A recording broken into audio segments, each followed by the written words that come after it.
Syndicate না থাকায় বেড়েছে ভোগ্যপণ্য আমদানি। চট্টগ্রামের খাতুনগঞ্জে রমজানের চাহিদা থাকা পণ্যগুলোর দাম পাইকারিতে কমল 20 টাকা পর্যন্ত, ভোক্তাদের স্বস্তি। এপ্রিলে শুরু হচ্ছে চট্টগ্রামের কুমিরা সন্দ্বীপ রুটে ফেরি চলাচল। সেপ্টেম্বরে চলবে সি ট্রাক। খুলছে অর্থনৈতিক সম্ভাবনার দুয়ার, পর্যটন খাতেও আশার আলো। ব্রাহ্মণবাড়িয়ার মেঘনায় অবৈধভাবে বালু তোলার মহোৎসব বাধা দিলে মারধরের অভিযোগ বাসিন্দাদের। অভিযানে হুঁশিয়ারি প্রশাসনের। এবং জাটকা সংরক্ষণে পদ্মা মেঘনায় 2 মাস সব ধরনের মাছ ধরার নিষেধাজ্ঞা শুরু। সরকারি সহায়তা না পাওয়ার অভিযোগ জেলেদের, প্রয়োজনীয় ব্যবস্থা নেওয়ার দাবি।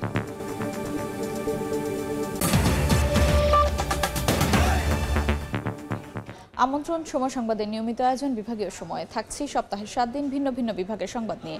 আজ থাকছে চট্টগ্রাম বিভাগ, সঙ্গে আছে আমি আফরোজা মৌটুসী। বাংলাদেশ সীমান্তে অন্য দেশের কেউ অনুপ্রবেশ করলে কঠোর হওয়ার হুঁশিয়ারি দিয়েছেন বিজিবির মহাপরিচালক। বলেছেন, যতক্ষণ বাংলাদেশিরা অন্য দেশে অনুপ্রবেশ না করবে ততক্ষণ পর্যন্ত তারা নিরাপদ। বিজিবি বিএসএফ উচ্চ পর্যায়ের বৈঠকের পরও সীমান্তে হত্যা কেন বন্ধ হচ্ছে না সে বিষয়ে স্বরাষ্ট্র উপদেষ্টা বলেছেন, এ নিয়ে কাজ করছে সরকার। নজর রাখা হচ্ছে মিয়ানমারের পরিস্থিতিতেও। কক্সবাজারে বিজিবির নতুন ব্যাটালিয়নের উদ্বোধন শেষে তারা এসব কথা বলেন।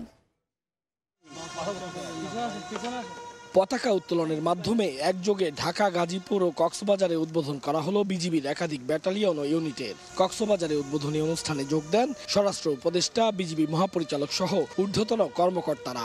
ব্যাটালিয়ন ও ইউনিট উদ্বোধনের পর প্যারেড পরিদর্শন করেন অতিথিরা। অনুষ্ঠান শেষে অতিথিরা সাংবাদিকদের সঙ্গে কথা বলতে এলে ওঠে সমসাময়িক নানা প্রসঙ্গ। এর মধ্যে সীমান্ত হত্যা প্রসঙ্গে বিজিবি মহাপরিচালক বলেন, বাংলাদেশিরা অন্য দেশের সীমান্তে অনুপ্রবেশ না করা পর্যন্ত নিরাপদ। বিপরীতে অন্য দেশের কেউ বাংলাদেশে অনুপ্রবেশ করলে আইন মানার ক্ষেত্রে আরো কঠোর হবে বিজিবি। অবৈধ অনুপ্রবেশকর যাই হোক, হত্যা কোনো চূড়ান্ত একটা সমাধান হতে পারে না। তো সেই বিষয়ে আমাদের এটা অব্যাহত থাকবে এবং আরো একটি যদি হয় আমরা আরো কঠোর অবস্থানে যাব, এটা আপনাদেরকে আমি আশ্বস্ত করতে চাই। প্রশাসন চেষ্টা করছে, স্থানীয় সবাই চেষ্টা করছে। সম্প্রতি দিল্লিতে উচ্চ পর্যায়ের বৈঠকে বসে বিজিবি ও বিএসএফ। সীমান্ত হত্যা বন্ধে সেখানেও হয় আলোচনা। স্বরাষ্ট্র উপদেষ্টা জানালেন, প্রতিশ্রুতি দেওয়ার পরও হত্যা বন্ধ হচ্ছে না। এ বিষয়ে প্রয়োজনীয় পদক্ষেপ নিচ্ছে সরকার। মিয়ানমার সীমান্তে নিরাপত্তা নিশ্চিত করতেও কাজ চলছে বলে জানান তিনি। ভবিষ্যতেও খুব তাড়াতাড়ি আরো যেন ব্যাটালিয়ন এই বিজিবির সাথে যোগ হতে পারে, সেই জন্য আমরা চেষ্টা করব।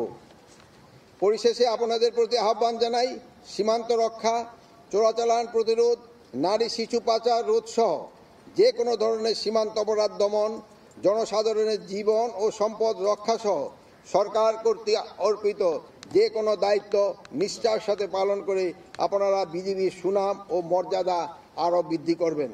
নাফ নদীর ওপারে মিয়ানমারের সিত্তে শহর দখলের পথে রয়েছে আরাকান আর্মি। ব্রিফিংয়ে উপদেষ্টা ও মহাপরিচালক দুজনই জানালেন, দেশটির অস্থিতিশীল পরিস্থিতি পর্যবেক্ষণে রেখেছে অন্তর্বর্তী সরকার। প্রয়োজন পড়লে সীমান্তে বিজিবির সক্ষমতা আরও বাড়ানো হবে। আনুষ্ঠানিকভাবে যাত্রা শুরু করলো বিজিবির 2টি ব্যাটালিয়ন এবং 1টি ইউনিট। নতুন এই সংযোজনগুলো বিজিবির সক্ষমতা বাড়াবে আরও অনেক। দেশবাসীর গর্বের বর্ডার গার্ড তাদের নজরদারি এবং তৎপরতার মাধ্যমে সীমান্তের নিরাপত্তা নিশ্চিত করতে সচেষ্ট হবে, এমনটি মনে করছেন সংশ্লিষ্টরা। আতাউর কাউসার, সময় সংবাদ, কক্সবাজার। এ বিষয়ে সবশেষ খবর জানাতে এই মুহূর্তে ব্রাহ্মণবাড়িয়ার কসবায় আছেন রিপোর্টার উজ্জ্বল চক্রবর্তী। সরাসরি যাচ্ছে তার কাছে। আমি এই মুহূর্তে আছি ব্রাহ্মণবাড়িয়া কসবা উপজেলার বায়েক ইউনিয়নের সীমান্তবর্তী গ্রাম পুটিয়া গ্রামে। আপনি জানেন, গতকালকে সন্ধ্যা 7টার দিকে বিএসএফের গুলিতে আলামিন নামে এক বাংলাদেশি যুবক আহত হয়। তারপরে কিন্তু বিএসএফ সদস্যরা তাকে নিয়ে যায় ত্রিপুরার বিশালগড় হাসপাতালে। সেখানে গিয়ে রাত 9টার দিকে আলামিনের মৃত্যু হয়। এরপর থেকে কিন্তু গ্রামে এক ধরনের চাপা ক্ষোভ এবং অসন্তোষ বিরাজ করছিল। আমরা খবর পেয়ে আজকে সকালে আলামিনের বাড়িতে আসি, তার বাবা সুলতান আহমেদের সাথে কথা বলি এবং তার মা এবং তার স্ত্রী তারা কিন্তু বারবার কান্নায় মূর্ছা যাচ্ছিল এবং বলছিল আলামিন তাদের বাড়ি থেকে ছুটে যাওয়া একটি গরু আনতে গিয়ে কিন্তু বিএসএফের গুলির কবলে পড়ে এবং সেখানে তিনি কিন্তু রাত 9টার দিকে মৃত্যুবরণ করে। তাদের কান্না হাজারি করে তারা বলছেন যে বিএসএফ প্রায়শই পুটিয়া সীমান্তে গুলি ছুড়ে এবং একইভাবে কিন্তু গত বছরের 22শে এপ্রিল মেহেদী হাসান নামে একটি যুবক নিহত হয়েছিল। একইভাবে গত 2024 সালে আরও অপর 2জন গুলিবিদ্ধ হয়েছিল। তাদেরকে ব্রাহ্মণবাড়িয়া কসবা হাসপাতালে কিন্তু চিকিৎসা দেওয়া হয়েছিল। বিএসএফের একের পর এক গুলি বর্ষণ কিন্তু এই অঞ্চলে যে সীমান্তবর্তী এলাকাগুলোতে থামছে হচ্ছে না। তারা বলছেন যে দুই দেশের উচ্চ পর্যায়ে বৈঠকের মাধ্যমে সীমান্ত হত্যাকাণ্ড কমিয়ে আনার জন্য কিন্তু তারা দাবি জানিয়েছেন। আপনাকে জানিয়ে রাখি, আজকে আমরা সকাল থেকেই সীমান্তের বিভিন্ন অঞ্চলে ঘুরেছি এবং বিজিবির পক্ষ থেকে এখন পর্যন্ত আমরা এই ব্যাপারে আনুষ্ঠানিক কোনো বক্তব্য পাইনি। যদিও বিজিবির পক্ষ থেকে বলা হচ্ছে বিকেল 4টা নাগাদ ফ্ল্যাগ মিটিংয়ের মাধ্যমে নিহত আলামিনের লাশ বাংলাদেশে বিএসএফ সদস্যরা হস্তান্তর করবেন পরিবারের কাছে।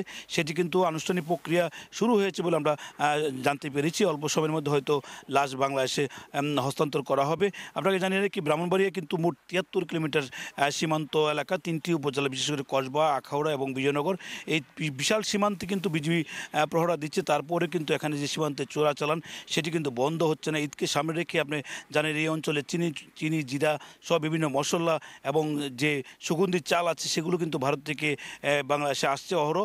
যার কারণে কিন্তু সীমান্তে যে এখানকার যে অঞ্চলের যে বাসিন্দারা তারা কিন্তু এক ধরনের বলা যায় আসা যাওয়া আছে, যার কারণে কিন্তু গুলি হচ্ছে বলে এখানকার স্থানীয় বাসিন্দারা কিন্তু আমাদেরকে জানিয়েছেন।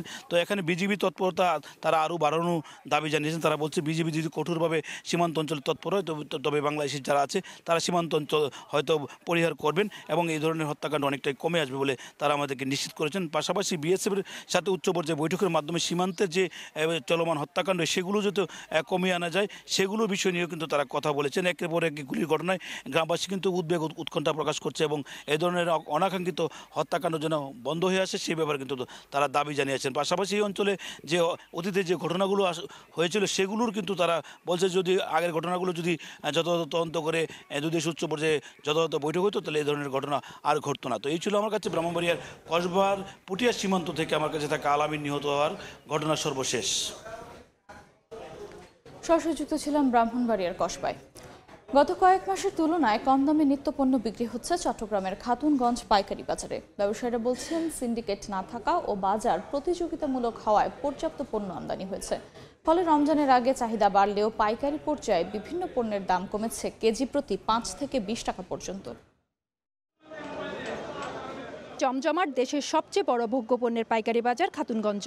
শনিবার সকাল থেকে পণ্য বোঝাই ট্রাকের সারি দেখা যায় এই বাজারে। শ্রমিকরা ব্যস্ত লোড আনলোডে। দোকানে দোকানে চলছে বেচা কেনার হিড়িক। এবছর সিন্ডিকেট না থাকায় ছোট বড় সব ব্যবসায়ী আমদানির সুযোগ পাওয়ায় বাজারে প্রতিযোগিতা বেড়েছে। এতে রমজান উপলক্ষে ভোগ্যপণ্যের পর্যাপ্ত সরবরাহ রয়েছে। সেই সঙ্গে বিশ্ববাজারেও কমেছে নিত্যপণ্যের দাম, যার প্রভাবে কয়েক সপ্তাহ ধরে দেশের বাজারে দ্রব্যমূল্য নিম্নমুখী দাবি ব্যবসায়ীদের।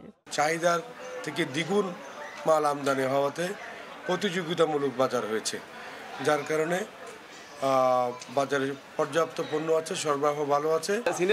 আলহামদুলিল্লাহ সবকিছু বাজার এখন স্থিতিশীল আছে, কোনো কিছু বাড়া নাই, স্বাভাবিক আছে। খেজুর, ছোলা থেকে শুরু করে পেঁয়াজ, রসুন, আদার দাম গত কয়েক সপ্তাহের ব্যবধানে কমেছে 5 থেকে 15 টাকা পর্যন্ত। চিনির দামও হাতের নাগালে।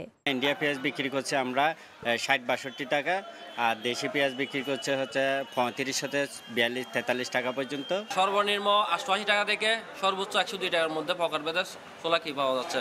চট্টগ্রাম বন্দরের তথ্য অনুযায়ী 2024 সালের অক্টোবর থেকে চলতি বছরের ফেব্রুয়ারি পর্যন্ত চিনি, তেল, ডাল, ছোলা, পেঁয়াজ, রসুন, আদা ও খেজুরের আমদানি বেড়েছে আগের বছরের তুলনায় গড়ে 31%। বিশ্ববাজারে ভোগ্যপণ্যের দাম কমা এবং দেশে পর্যাপ্ত পণ্যের আমদানি সহ সরকারের নানা পদক্ষেপের কারণে গেল কয়েক মাসের তুলনায় ভোগ্যপণ্যের দাম কম খাতুনগঞ্জে। তবে মুদ্রাস্ফীতির কারণে সে সুফল পাচ্ছে না সাধারণ ক্রেতারা। চট্টগ্রামের খাতুনগঞ্জ থেকে ফেরদৌস লিপি, সময় সংবাদ। আগামী মাস থেকে শুরু হতে যাচ্ছে চট্টগ্রামের কুমিরা সন্দ্বীপ রুটে ফেরি চলাচল। সেপ্টেম্বর থেকে চলবে সি ট্রাক। প্রথমবারের মতো ফেরি সার্ভিস চালুর মাধ্যমে সন্দ্বীপ যাতায়াতের যুগান্তকারী পরিবর্তন যেমন হবে তেমনি অর্থনৈতিক সম্ভাবনার দ্বার উন্মুক্ত হবে, এমন প্রত্যাশা নৌপরিবহন মন্ত্রণালয়ের। যাতায়াত ব্যবস্থা সহজ ও নিরাপদ হলে পর্যটন খাতে আমূল পরিবর্তন আসবে বলে প্রত্যাশা সংশ্লিষ্টদের। আশরাফুল আলম মামুনের ছবিতে বিস্তারিত জানাচ্ছেন পার্থপ্রতিম বিশ্বাস। দ্রুতগতিতে সীতাকুণ্ডের বাঁশবাড়িয়া ও সন্দ্বীপের গুপ্তছড়া প্রান্তে চলছে ফেরির ঘাট নির্মাণের তোড়জোড়। চলছে সমুদ্র পর্যন্ত ড্রেজিং, জেটি ও টার্মিনাল নির্মাণের কাজ। চট্টগ্রামের একমাত্র দ্বীপ জনপদ সন্দ্বীপ, এখনো গড়ে ওঠেনি 24 ঘন্টার নিরাপদ যাতায়াত ব্যবস্থা। বঙ্গোপসাগরে সন্দ্বীপ চ্যানেল, অনেকটা ঝুঁকি নিয়ে ট্রলার, স্পিডবোটে পাড়ি দেন দ্বীপের মানুষ। 4 লাখ জনসংখ্যার দ্বীপটিতে যাতায়াতে এর বাইরে আর কোনো রুট নেই। তবে দ্বীপবাসীর জন্য আসার আলো হয়ে দেখা দিয়েছে ফেরি চলাচলের সরকারি উদ্যোগ। ভ্রমণ নিরাপদ ও সহজ করতে ফেরি সার্ভিস শুরুর উদ্যোগ নেওয়া হয়। আগামী মার্চে এ সার্ভিস শুরু করতে চায় কর্তৃপক্ষ। প্রাথমিকভাবে পুরনো ফেরি দিয়ে শুরু হবে চলাচল, পরে এই রুটের জন্য বিশেষভাবে ফেরি তৈরির পরিকল্পনা রয়েছে। অর্ডার অলরেডি হয়ে গেছে, ফেরির কাজও চলতেছে। আমাদের কাছে বর্তমানে যে ফেরিগুলো আছে 6টা ফেরি আছে, আমরা চেষ্টা করব মানে সেই ফেরি সেখান থেকে একটা ফেরি দিয়ে চালানোর জন্য। প্রায় 17 কিলোমিটারের চ্যানেলে ফেরি চালানোর আগে যথাযথ সমীক্ষা জরুরি। বিআইডব্লিউটিএ বলছে বছর শেষে ফেরির পাশাপাশি সি ট্রাক যোগ করা হবে। টেম্পোরারি ঘাট যেহেতু আমরা নির্মাণ করেছি, টেম্পোরারি আমরা কিছু ফেরি ইনল্যান্ড রুটে যেগুলো চলাচল করে সেগুলোকে নিয়ে আসবে, কিন্তু নিরাপত্তার বিষয়টা আমাদের খেয়াল রাখতে হবে। নিরাপত্তা যদি নিশ্চিত করতে না পারি সেই ক্ষেত্রে ফেরি চলাচল করে। ফেরি সার্ভিস চালু ও যাতায়াত ব্যবস্থা সহজ হলে সন্দ্বীপে পর্যটন শিল্প বিকশিত হবে বলে মনে করেন সংশ্লিষ্টরা। আরও সুন্দর হলে যে পর্যটকরা আসতে থাকবে। আমাদের এই কোম্পানির একটা ইচ্ছা আছে ভবিষ্যতে ইন ফিউচার আমরা এখানে পর্যটন থাকার জন্য আমরা কটেজ করব। আগামী 10 তারিখের পর থেকে ফেরি সার্ভিস চালু হবে। এটা তো স্বাভাবিকভাবে আমরা চাইবো যে এটাও একটা পর্যটন শিল্পে পরিণত হোক। সন্দ্বীপ নৌ রুটে দুর্ঘটনায় গত 8 বছরে 23 জনের মৃত্যু হয়েছে। সন্দ্বীপে প্রতিদিন যাতায়াত করে 4000 মানুষ। পার্থপ্রতিম বিশ্বাস, সময় সংবাদ, চট্টগ্রাম। দীর্ঘ আন্দোলনের পর চট্টগ্রাম সন্দ্বীপ রুটে শুরু হতে যাচ্ছে ফেরি চলাচল। এ নিয়ে আলোচনা করতে সীতাকুণ্ডের বাঁশবাড়িয়া ফেরিঘাট থেকে যোগ দিচ্ছেন রিপোর্টার কমল দে। তার সঙ্গে আলোচনায় অংশ নিচ্ছেন আমরা সন্দ্বীপবাসী সংগঠনের সংগঠন সালেহ নোমান। সরাসরি যাচ্ছি সেখানে। অবশেষে সন্দ্বীপবাসীর প্রাণের দাবি বাস্তবায়ন হতে যাচ্ছে, আর সেটি নিয়ে আমরা আলোচনা করব। আলোচনা যোগ দিয়েছেন আমাদের কথা বলার জন্য। এই যে আন্দোলনটি চলছে দীর্ঘদিন ধরে, আমরা সন্দ্বীপবাসী সংগঠন এই আন্দোলন চালিয়ে আসছিল, সেই আন্দোলন অন্যতম নেতৃত্বদানকারী সালেহ নোমান। সালেহ নোমান, আপনাকে স্বাগত জানাচ্ছি। আসলে এই যে সন্দ্বীপবাসী দীর্ঘদিন প্রাণের দাবি ছিল ফেরি সার্ভিস চালু করা, এটি কিভাবে সম্ভব করলেন আপনারা এই অল্পতম সময়ের মধ্যে এসে? না, আসলে এটি অল্পতম সময়ের বিষয় না। এটি সেই দীর্ঘ 1.5 দশক ধরে আমাদের এই প্রক্রিয়া। আমরা 2010 সাল থেকেই যখন এই সন্দ্বীপ নৌ রুটে একটি সিন্ডিকেটবাজি শুরু হয়েছিল, তখন থেকে মূলত আমাদের আন্দোলন সংগ্রামটা চলছিল। আমরা আন্দোলন করেছি, মিছিল করেছি, আমরা প্রেস কনফারেন্স করেছি, আমরা মানববন্ধন করেছি, সরকারের বিভিন্ন দপ্তরে গিয়ে আমরা চিঠি দিয়েছি, কিন্তু আমাদের কোনো কথাই কিন্তু কাজ হয়নি। তখনকার যেই নেতৃত্ব ছিল এবং আরও যারা ছিলেন, তারা একটি সিন্ডিকেট করে বিষয়টিকে এমন একটি প্রক্রিয়ার মধ্যে নিয়ে গিয়েছিলেন যে মানুষের দুর্ভোগের কোনো শেষ ছিল না। আমরা এই সব জায়গা থেকে কিন্তু আমরা আমাদের চেষ্টা চালিয়েছি। সর্বশেষ যখন এই 5 আগস্টের পরে যে নতুন যে সরকার আসছে, সরকারের যিনি উপদেষ্টা আছেন মাননীয় জ্বালানি এবং যোগাযোগ উপদেষ্টা ফজল কবির খান, উনি সন্দ্বীপ বাড়ি ওনার, উনি এর আগে উনি নিজে অনেক লেখালেখি করেছেন, উনি পুরো বিষয়গুলো উনি জানতেন, এবং চট্টগ্রামের যে আমাদের অ্যাডভাইজার আছেন ওনারা সবাই মিলে জানতেন। যাওয়ার পরে আজকের এই পদক্ষেপ। আমরা আগামী 3 দিন পরে আমাদের ফেরি সার্ভিস চালু হবে। এই যে 3 দিন পরে ফেরি সার্ভিস ফেরিটা কিভাবে চলবে, কোথায় গিয়ে শুরু হবে এবং কোথায় গিয়ে থামবে, এবং এর ফলে লাভটা কি হবে? আমরা বলছি যে ফেরি হচ্ছে এখানে শেষ, এটা হচ্ছে আমরা সীতাকুণ্ডের বাঁশবাড়িয়া, এই সীতাকুণ্ডের বাঁশবাড়িয়া থেকে সন্দ্বীপের গুপ্তছড়া। এখানে যেটি আমরা তখনই একটা আলোচনা হয়েছিল যে পদ্মা সেতু চালু হওয়ার পরে যে অনেকগুলো ফেরি অকেজ হয়ে গিয়েছিল, অনেকগুলো ফেরির কর্মহীন ছিল, তো ওইগুলোর একটি ফেরি, কপোতাক্ষ ফেরি এখানে মোতায়েন করা হয়েছে, বিআইডব্লিউটিসি এটি মোতায়েন করেছে। সেই ফেরিটি এই বাঁশবাড়িয়া থেকে শুরু করে সন্দ্বীপের গুপ্তছড়ায় গিয়ে পৌঁছাবে। ওখানে প্রায় 14 থেকে 15টি ট্রাক, বড় ট্রাক থাকতে পারে, অথবা প্রায় 24 থেকে 25টি ছোট গাড়ি ধরবে, এবং আরও অনেকগুলো প্যাসেঞ্জার ধরবে। ফেরি সার্ভিস চালু হলে সন্দ্বীপবাসী কিভাবে লাভবান হবে? আসলে এটি একটি স্বপ্ন ছিল যে মেইনল্যান্ডের সাথে কানেক্টেড হওয়া। যেমন ধরেন ঢাকা থেকে গাড়ি চালিয়ে একজন লোক সরাসরি সন্দ্বীপ যেতে পারবে, চট্টগ্রাম শহর থেকে একজন লোক সরাসরি গাড়ি চালিয়ে নিয়ে সন্দ্বীপ যেতে পারবে। এটি একটি ছিল বিশাল স্বপ্ন, যে স্বপ্ন আমরা কখনো আমাদের জীবদ্দশা আমরা ভাবি না যে স্বপ্নটি বাস্তবায়ন হবে, সেটি এখন বাস্তবায়ন হয়ে যাচ্ছে। এই যদি চট্টগ্রাম থেকে রওনা দিয়ে নিজের গাড়িতে করে ফেরি চোখে যখন সন্দ্বীপ যেতে পারবে, আসলে যাতায়াত খরচ 3 ভাগের 1 ভাগে নেমে আসবে, পণ্য পরিবহন খরচ 3 ভাগের 1 ভাগে নেমে আসবে। এই যে একটি বিষয়, এটি অ্যাকচুয়ালি এটি মানুষের জীবনে সরাসরি উপকৃত হবে। আমরা নিজেরা দেখেছি যে এই যে সাগর পথ পাড়ি দেওয়া কতটা দুর্ভোগ ছিল সাধারণ মানুষের জন্য, এই দুর্ভোগ থেকে আদৌ মিলবে, স্বস্তি মিলবে? দেখুন, প্রকৃতির সাথে যুদ্ধ মানুষের চলছে, আমরা উপকূল এলাকার মানুষ, আমাদের এই যুদ্ধটা চলছে, এই যুদ্ধটা চলবে, যুদ্ধটা চলমান। এটি হচ্ছে একটি প্রাথমিক প্রক্রিয়া, যে প্রক্রিয়াটি যদি আমরা আশা করতেছি সফল হবে। সরকার সর্বোচ্চ পর্যায়ে থেকে খুব চেষ্টা করা হচ্ছে। এই প্রক্রিয়া যদি সফল হয়, তাহলে কিন্তু দেশের অন্যান্য উপকূলীয় এলাকা এবং উপকূলীয় দ্বীপ এবং চরাঞ্চলগুলোতেও কিন্তু একই মডেলে একইভাবে সরাসরি সড়ক যোগাযোগটা চালু হবে। আর এই আমরা যে জলবায়ু পরিবর্তন জনিত কারণে যে মানুষের যে দুর্ভোগ, জলবায়ু পরিবর্তনের সাথে মানুষের যে লড়াইটা কিন্তু চলমান। এটা কিন্তু আমি একটা প্রকল্প করে ফেললাম, সেই প্রকল্পের মধ্যে দিয়ে আমার এই কাজ শেষ হলো নট দ্যাট। এটিকে আরও উন্নত করতে হবে, এটিকে আরও আধুনিক ব্যবস্থাপনা নিয়ে যেতে হবে, সড়ক স্থাপন করতে হবে, সড়ক যোগাযোগ করতে হবে, ফেরি আধুনিকায়ন করতে হবে। এটি তো একটি মাত্র শুরু হলো, আমরা আশা করতেছি এটি আরও অনেক দূর যাবে। যে ইকোনমিক জোন করার কথা সন্দ্বীপে, তো এই ফেরি সার্ভিস চালু হলে কি এটিকে আগাবে কিনা? অবশ্যই আগাবে, কারণ যখন ফেরিতে যোগাযোগ হবে, একদম লোক সরাসরি কম সময়ে কম খরচে যখন সে সন্দ্বীপ যেতে পারবে, সাথে যোগাযোগটা যখন স্থাপিত হবে, তখন কিন্তু এখানকার ইকোনমি অ্যাক্টিভিটি অনেক বেড়ে যাবে। এবং সরকারের যে পরিকল্পনা যে ওই সন্দ্বীপের উপকূলে যে সন্দ্বীপের অংশে যে অর্থনৈতিক জোন করার, Mirsharai back to back Mirsharai অর্থনৈতিক জোনের বিপরীতে যেটি চালু করার কথা, সেটি চালু হবে এবং অবশ্যই উপকৃত হবে এবং অবশ্যই এটি খুব এক গতি পাবে আমরা আশা করতেছি। আমরা জানি সন্দ্বীপের অনেক লোক কিন্তু ইউরোপ আমেরিকায় থাকে, যারা দেশে আসে না শুধুমাত্র বাড়িতে যেতে পারে না বলে এই দুর্গম পথ পাড়ি দিয়ে, তারা কি ফিরবে কিনা এবং তারা কোনো বিনিয়োগ নিয়ে আসবে কিনা? অবশ্যই তারা ফিরবে, অবশ্যই তারা আসবে, কারণ সন্দ্বীপে মানুষ মুখী আছে। এই আপনি খেয়াল করবেন, 5 আগস্টের পরে সন্দ্বীপের নৌপথে যে পরিবর্তনগুলো হয়েছে, সিন্ডিকেটবাজি বন্ধ হয়েছে, সন্দ্বীপে যাতায়াত ভাড়া কমেছে, এরপরে একাধিক প্রতিষ্ঠান এখানে এখন অপারেট করছে, সেক্ষেত্রে মানুষের ফ্লো বেড়েছে। সোশ্যাল মিডিয়াগুলোতে দেখলে দেখবেন মানুষের যে সরকারের এইসব উদ্যোগগুলোতে মানুষের যে সমর্থন, এটি কিন্তু একটা জিনিস প্রমাণ করে যে এটিগুলো আসলে জনবান্ধব প্রকল্প, জনবান্ধব উদ্যোগ, এবং এই উদ্যোগগুলো অবশ্যই মানুষ সমর্থন করে এবং এই উদ্যোগের ফলে অবশ্যই মানুষের একটি যাতায়াত বাড়বে, যোগাযোগ বাড়বে, বিনিয়োগ বাড়বে। পর্যটনে কতটা এগিয়ে থাকবে সন্দ্বীপ? আসলে পর্যটনের জন্য অনেকগুলো ফ্যাক্টর এখানে জড়িত। একদিনে কোনো পর্যটন ডেভেলপ করবে না, কিন্তু সরকারের কিছু নীতি, কিছু পলিসি এবং যে মৌলিক যে অবকাঠামোগুলো, সেই অবকাঠামোগুলো যদি এইভাবে ধীরে ধীরে গঠিত হয়, আপনি দেখবেন এখানে এই পুরো এলাকা ফেরি যাতায়াতের জন্য যেভাবে সড়ক অবকাঠামো করা হয়েছে সমুদ্রের মধ্যে, এটি কিন্তু খুবই আপনার কাছে কেমন লাগছে? অবশ্যই ভালো লাগছে, আমাদের কাছে ভালো লাগছে, যারা আমরা প্রতিদিনই আসি আমাদের কাছে ভালো লাগছে, সবার কাছে ভালো লাগবে। এভাবে একটি পর্যটনের একটি ভালো জিনিস দাঁড়াবে ইনশাল্লাহ। ধন্যবাদ। আমরা কথা বলছিলাম যে সালমান মান ভাইয়ের সাথে, এবং যিনি দীর্ঘ আন্দোলনের নেতৃত্ব দিয়ে গেছেন বা সংগ্রাম করছিলেন যে সন্দ্বীপে যেটা ফেরি সার্ভিস চালু, সেই সফলতা মুখ দিতে চাকে 5 তারিখ শুরু হবে চট্টগ্রাম থেকে যে সন্দ্বীপ ফেরি সার্ভিস চালু হবে এবং সন্দ্বীপের আমূল পরিবর্তন হবে এই ফেরি সার্ভিসের মাধ্যমে। এমনটি প্রত্যাশা করছেন সন্দ্বীপবাসী, এমনটি প্রত্যাশা করছেন আন্দোলনকারী। সেই আন্দোলনের নেতৃত্ব দেওয়া আরেকজন সংগঠক সালমান মানকে আবারও ধন্যবাদ জানিয়ে আমরা আলোচনা এখানে শেষ করছি। সরাসরি যুক্ত ছিলাম সীতাকুণ্ডের বাঁশবাড়িয়া ফেরিঘাট থেকে। বিভাগীয় সময় আরো থাকছে।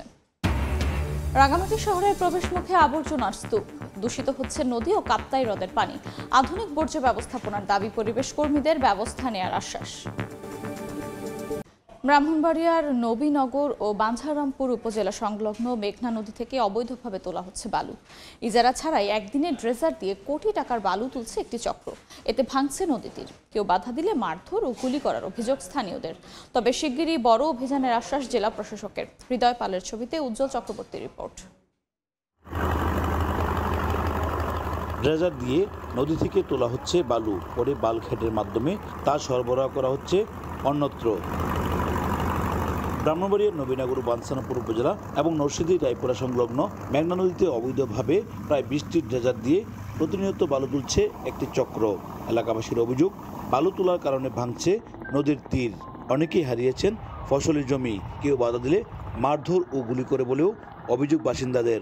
কথা থেকে তাদের অস্ত্র বেশি চলে, দেখছেন, এই দেখছেন, এদিক দিয়ে গুলিটা করছে, এদিক দিয়ে অপারেশন করে গুলিটা বাইর করতে হয়েছে। দেশ গ্রামের জমি জামা, ঘর বাড়ি, অনেক গরিব অসহায় সম্পত্তি তারা দুর্ভাবে কাটতেছে। পরিবেশবাদীরা বলছেন, বিষয়টি বারবার জেলা প্রশাসককে জানালেও প্রতিকার মেলেনি। আমার মনে হয় প্রশাসন এগুলো জানে এবং জেনেও যথাযথ ব্যবস্থা গ্রহণ করছে না, কারণ অথবা তাদের সাথে পেরে উঠতে পারছে না।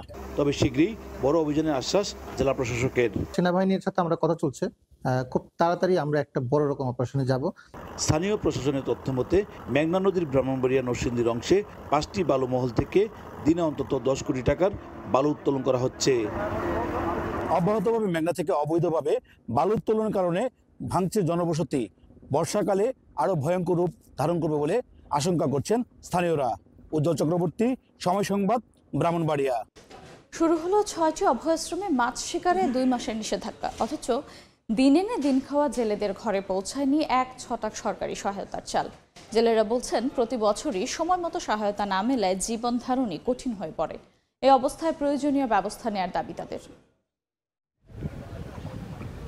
নদী তীরে নোঙর করা মাছ ধরার নৌকা, জেলেদের নেই কোনো ব্যস্ততা, কারণ জাল ফেলা নিষেধ 2 মাস। জাটকা সংরক্ষণে মধ্যরাত থেকে চাঁদপুর সহ 6টি অভয়াশ্রমে মাছ ধরায় নিষেধাজ্ঞা শুরু হয়েছে। এজন্য শনিবার সকাল থেকে পদ্মা, মেঘনা সহ বিভিন্ন নদ নদীর পয়েন্টে টহল দেয় কোস্টগার্ড, নৌপুলিশ ও জেলা প্রশাসন।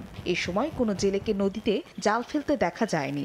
আইন অমান্যকারীদের বিরুদ্ধে আমরা কঠোর ব্যবস্থা নেব এবং তাদেরকে গ্রেপ্তার করে জেলে সোপর্দ করব। কিন্তু অভিযানের শুরুতেই সরকারি সহায়তার চাল না পেয়ে হতাশ জেলেরা। রমজান লই অভিযানটা হচ্ছে, এবার অভিযানে যদি চালটা ঠিক মতো না দেয় আমাকে রমজান মাস চলতে অনেক কষ্ট হইব।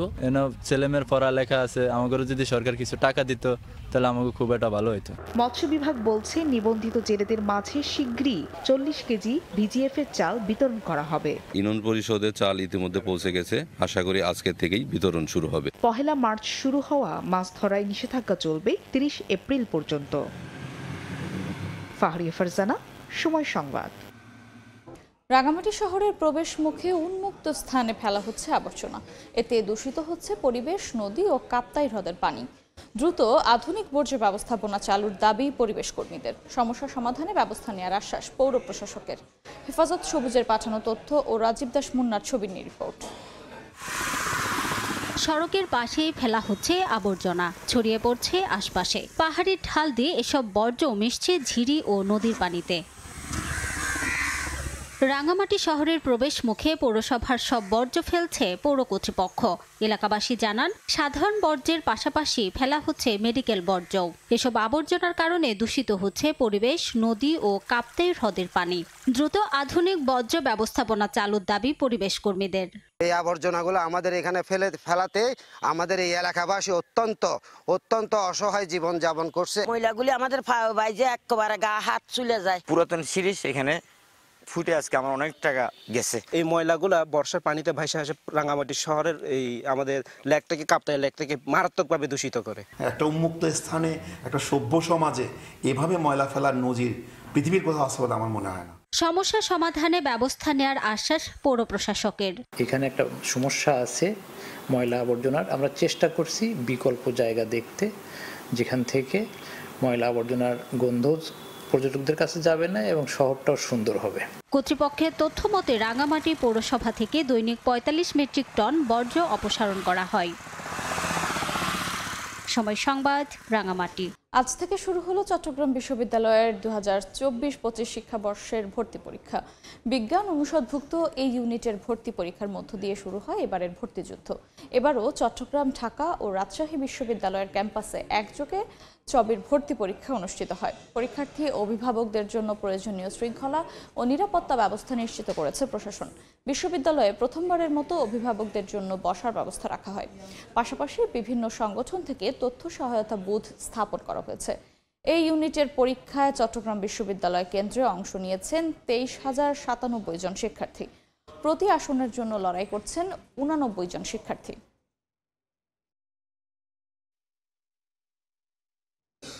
পঁয়তাল্লিশ বছর পর বান্দরবানের রোয়াংছড়ি দুর্গম চুয়ানবিল পাড়ায় চালু হলো প্রাক প্রাথমিক বিদ্যালয়। পাহাড়ে পিছিয়ে পড়া শিশুদের মাঝে শিক্ষার আলো ছড়াতে বিদ্যালয়টি নির্মাণ করেছে সেনাবাহিনী। সোহেল কান্তিনাথের ছবিতে এনে জাকিরের রিপোর্ট। দুর্গম পাহাড়ি এলাকায় বিদ্যালয়, ক্লাসে পড়াশোনা করছে কোমলমতিরা। বান্দরবানের রোয়াংছড়ি উপজেলার আলেক্ষণ ইউনিয়নের চুয়ানবিল পাড়ায় একসময় একটি প্রাথমিক বিদ্যালয় ছিল।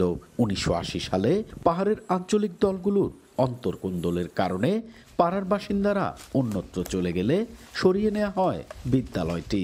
45 বছর পর সম্প্রতি একই এলাকায় একটি প্রাক প্রাথমিক বিদ্যালয় নির্মাণ করে সেনাবাহিনী। নিজেদের পাড়ায় শিক্ষা গ্রহণের সুযোগ পেয়ে খুশি শিক্ষার্থী ও অভিভাবকরা। দুর্গম এলাকা থেকে শহরে যেতে আমাদের অনেক টাকা পয়সা খরচ হয়। সেনাবাহিনী স্কুল দিচ্ছেন, এখানে লেখাপড়া করতে পারতেছেন, অনেক ভালো। শিশু বাচ্চাদের জন্য বই, খাতা, কলম, খেলনা, তারপর টিফিন দেওয়া হয়। এই কারণে সেনাবাহিনীর উপর আমাদের অনেক কৃতজ্ঞতা ও ধন্যবাদ। সেনাবাহিনী আমাদের স্কুল দিতেছে, আজ স্কুল চালাইতেছে, আমাকে অনেক খুশি লাগতেছে। দুর্গম ওই এলাকায় একটি অভিযানে যাওয়ার পর শিক্ষা সংকটের বিষয়টি সেনাবাহিনীর নজরে আসে। আমরা সিদ্ধান্ত গ্রহণ করি যে এই পাড়ায় একটি প্রাক প্রাথমিক বিদ্যালয় চালু হবে। পরবর্তীতে বান্দরবান রিজিয়ন সদর দপ্তরের সার্বিক পৃষ্ঠপোষকতা এবং অত্র জোনের সার্বিক তত্ত্বাবধানে এই স্কুলটি স্থাপন করা হয়। চলতি বছরের 6 জানুয়ারি থেকে বিদ্যালয়টিতে শুরু হয় পাঠদান কার্যক্রম। বর্তমানে ওই এলাকায় বসবাস করেন 25টি বম সম্প্রদায়ের মানুষ। এম এ জাকির, সময় সংবাদ, বান্দরবান। মাহে রমজান শুরু হচ্ছে কাল। তার আগের দিন সৈকত শহর কক্সবাজারে ভিড় করছেন পর্যটকেরা। মেতে উঠছেন নোনা জলে সমুদ্র স্নানে। চলতি মৌসুমে কাঙ্ক্ষিত ব্যবসা হয়েছে বলে জানিয়েছেন হোটেল মোটেল ব্যবসায়ীরা। রমজান মাস জুড়ে চলবে নতুন করে সাজসজ্জার কাজ। মোহাম্মদ ফরাজের ক্যামেরায় বিস্তারিত জানাচ্ছেন সুজাউদ্দিন রুবেল। রোববার শুরু মাহে রমজান। এর আগের দিনও কক্সবাজার সমুদ্র সৈকতে পর্যটকের ভিড়। পর্যটকরা মেতে আছেন সমুদ্রের নোনা জলে। সমুদ্র স্নানের পাশাপাশি পর্যটকরা মেতেছেন জেট স্কি ও বালিয়াড়িতে দৌড়াদৌড়িতে। রমজানের আগে বাচ্চাদের নিয়ে একটু রিফ্রেশে চাচ্ছিলাম, সেটা হলো রমজানের ভিতরে তো বেরোনো সম্ভব না, এর জন্য রমজানের আগে আসলাম। স্কুল ছুটি হলো, বাচ্চা ফ্যামিলি নিয়ে আসছি। কক্সবাজারে রয়েছে 5 শতাধিক হোটেল মোটেল রিসোর্ট ও গেস্ট হাউস। রমজানে পর্যটকের আগমন কম থাকবে, এই সুযোগে হোটেলকে নতুন করে সাজানোর কাজ করা হবে বলে জানালেন হোটেল কর্তৃপক্ষ। বছরে যে এইসব মেইনটেনেন্স ওয়ার্কগুলি আছে সেই মেইনটেনেন্স ওয়ার্কগুলি করব। সারা রমজান মাস আমরা এই কাজগুলি করব, যাতে ঈদের সময় সুন্দর রূপে যাতে হোটেলকে যাতে দেখতে পায় পর্যটকরা এসে। পর্যটন সংশ্লিষ্টরা জানিয়েছে প্রতি বছর নভেম্বর থেকে ফেব্রুয়ারি পর্যন্ত ধরা হয় পর্যটন মৌসুম। আর এই মৌসুমে কক্সবাজারে পর্যটকের আগমন হয়েছে 30 লাখের বেশি। সুজাউদ্দিন রুবেল, সময় সংবাদ, কক্সবাজার। নোয়াখালীতে টানা 40 দিন জামাতে সালাত আদায় করা শিশু কিশোরদের মাঝে সাইকেল উপহার দেওয়া হলো। সুবর্ণচর উপজেলার পূর্ব চরবাটা গ্রামে এমন ভালো কাজের পুরস্কার হিসেবে 21 শিশু কিশোরকে বাইসাইকেল ও 29 জনকে অন্যান্য উপহার দেয় আব্দুর রশিদ জামাই মসজিদ পরিচালনা কমিটি। এই প্রতিযোগিতার মাধ্যমে শিশু কিশোররা নামাজে উৎসাহিত ও সমাজ থেকে অন্যায় অবিচার এবং কিশোর গ্যাংয়ের প্রবণতা দূর হবে প্রত্যাশা এলাকাবাসীর।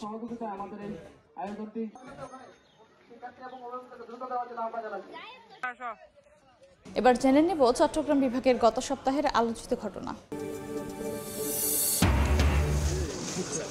24 ফেব্রুয়ারি কক্সবাজারের উখিয়ায় রোহিঙ্গা ক্যাম্পে পৌঁছান জাতিসংঘের মিয়ানমার বিষয়ক বিশেষ দূত জুলি বিশপ। সঙ্গে ছিলেন প্রতিনিধি দলের আরও 2 সদস্য। দীর্ঘ সময় ক্যাম্পে অবস্থান করে পরিস্থিতি পর্যবেক্ষণের পাশাপাশি বৈঠক করেন রোহিঙ্গা নারী, পুরুষ ও শিশুদের সঙ্গে। এই সময় নানা দাবি দাওয়া তুলে ধরেন রোহিঙ্গারা। 19 ফেব্রুয়ারি চট্টগ্রাম থেকে অপহরণ করা হয় রাব্বি নামে 1.5 বছরের এক শিশুকে। 24 ফেব্রুয়ারি থানায় মামলা হলে অভিযানে নামে আইনশৃঙ্খলা বাহিনী। 26 ফেব্রুয়ারি গভীর রাতে ব্রাহ্মণবাড়িয়া থেকে শিশুটিকে উদ্ধার করে র্যাব। গ্রেফতার করা হয় 2 জনকে। বিভাগীয় সময়ের শীর্ষ সংবাদগুলো জানিয়ে দিচ্ছি আরেকবার। সিন্ডিকেট না থাকায় বেড়েছে ভোগ্যপণ্য আমদানি। চট্টগ্রামের খাতুনগঞ্জে রমজানের চাহিদা থাকা পণ্যগুলোর দাম পাইকারিতে কমল 20 টাকা পর্যন্ত। ভোক্তাদের স্বস্তি। এবং এপ্রিলে শুরু হচ্ছে চট্টগ্রামের কুমিরা সন্দ্বীপ রুটে ফেরি চলাচল। সেপ্টেম্বরে চলবে সি ট্রাক। খুলছে অর্থনৈতিক সম্ভাবনার দুয়ার। পর্যটন খাতেও আশার আলো। এই ছিল বিভাগীয় সময়। আগামীকাল থাকবো সিলেট ও ময়মনসিংহ বিভাগের আয়োজন নিয়ে। সঙ্গেই থাকুন সময়ের।